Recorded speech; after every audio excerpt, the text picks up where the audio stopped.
Hello అండి, one more రెసిపీతో మరొకసారి మీ ముందుకు వచ్చేసాను. రోటీ, చపాతీ, నాన్స్లోకి ఈ కర్రీ చాలా బాగుంటుంది. ఈ కర్రీని చూసి మీరేమనుకుంటున్నారు? ఎగ్గు కర్రీ అనుకుంటున్నారా? ఎగ్గు కర్రీ అనుకున్నారంటే పప్పులో కాలేసినట్లే. ఈ రెసిపీ వచ్చేసి డాబా స్టైల్ పన్నీర్ బుర్జీ. ఇక ఆలస్యం చేయకుండా ఈ పన్నీర్ బుర్జీని ఎలా చేయాలో దాని ప్రాసెస్ ఏంటో చూసేద్దాం. ముందుగా స్టవ్ వెలిగించేసుకొని ఒక కడాయిని పెట్టుకొని 2 టేబుల్ స్పూన్ల వరకు బటర్ని వేసుకొని కొంచెం ఆయిల్ని కూడా వేసుకోవాలి. ఇలా వేసుకున్న బటర్ని మెల్ట్ అయ్యేంత వరకు గరిటెతో తిప్పుకోవాలి. ఇలా మెల్ట్ అయిపోయిన బటర్లోకి 1 టేబుల్ స్పూన్ వరకు శనగపిండిని వేసి కలుపుకోవాలి.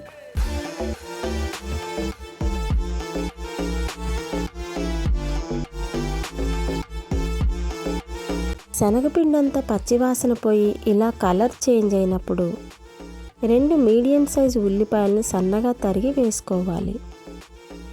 ఒకసారి గరిటెతో కలిపి కాసేపు మగ్గనివ్వాలి. ఈ ఉల్లిపాయలు ఎర్రగా వేగనవసరం లేదు, ట్రాన్స్పరెంట్గా అయితే సరిపోతుంది. ఇలా వేగిన ఉల్లిపాయల్లోకి 1 స్పూన్ వరకు అల్లం వెల్లుల్లి పేస్ట్ని, 3 లేదా 4 పచ్చిమిర్చిని సన్నగా తరిగి వేసి కలుపుకోవాలి.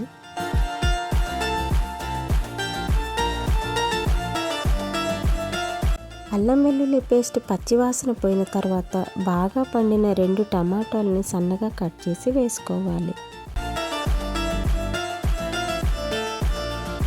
ఒకసారి ఇలా గరిటెతో కలిపేసుకొని మూత పెట్టేసి 2-3 నిమిషాల పాటు మగ్గనివ్వాలి.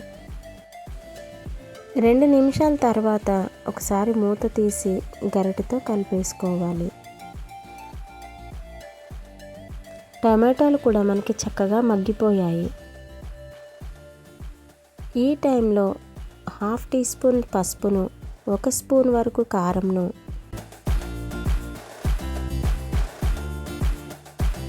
1 స్పూను గరం మసాలా, 1 స్పూను ధనియాల పొడి, రుచికి సరిపడా సాల్ట్ను కూడా వేసుకొని గరిటెతో ఒకసారి కలుపుకోవాలి.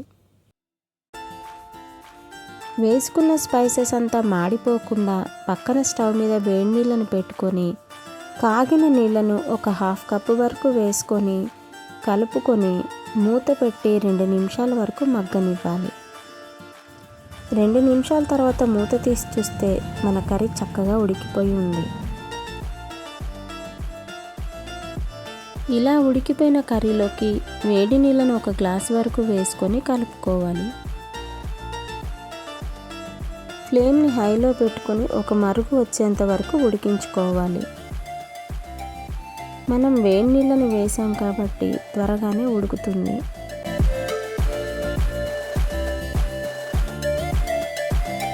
ఇలా ఉడికిపోయిన కర్రీలోకి పన్నీర్ని చిదుముకొని చిన్న చిన్న ముక్కలుగా చేసుకొని ఆ కర్రీలో వేసుకోవాలి.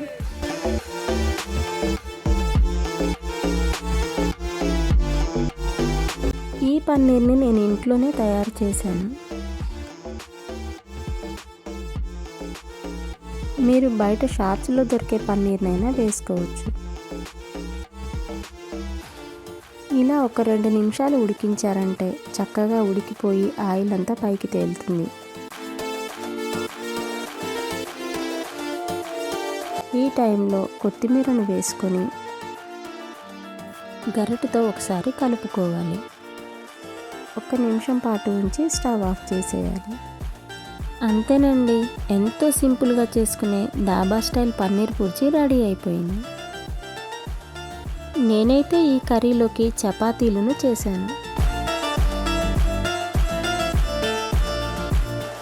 చపాతీ అంతా ఈవెన్గా కాలాలంటే చపాతీని ఇలా రౌండ్గా తిప్పుతూ చివర్ల వరకు కాలేంత వరకు కాల్చుకోవాలి. ఇలా కాల్చారంటే చపాతీలు పొంగుతూ చాలా సాఫ్ట్గా వస్తాయి. 1 స్పూన్ ఆయిల్ను కూడా వేసుకొని 2 వైపులా కాల్చుకోవాలి. చూసారా చపాతీ ఎలా ఈవెన్గా కాలిందో? ఎప్పుడు చపాతీలోకి ఎగ్గు, ఆలువే కాకుండా ఇలా పన్నీర్ బుర్జీని కూడా చేసి ఒకసారి ట్రై చేయండి. మీకు కూడా బాగా నచ్చుతుంది. ఇలా కర్రీని ఒక సర్వింగ్ బౌల్లోకి తీసుకొని కర్రీ పైన బటర్ ముక్కను చిన్న ముక్క వేసుకున్నారంటే అది కరిగిపోయి చాలా టేస్ట్గా ఉంటుంది. మీకు కూడా నచ్చిందా? నచ్చితే ఒక లైక్ చేయండి. మీ ఫ్రెండ్స్కి, ఫ్యామిలీ మెంబర్స్కి షేర్ చేయండి. సబ్స్క్రైబ్ చేయడం మాత్రం మర్చిపోకండి. మరొక వీడియోతో మళ్ళీ కలుసుకుందాం. అంతవరకు బాయ్.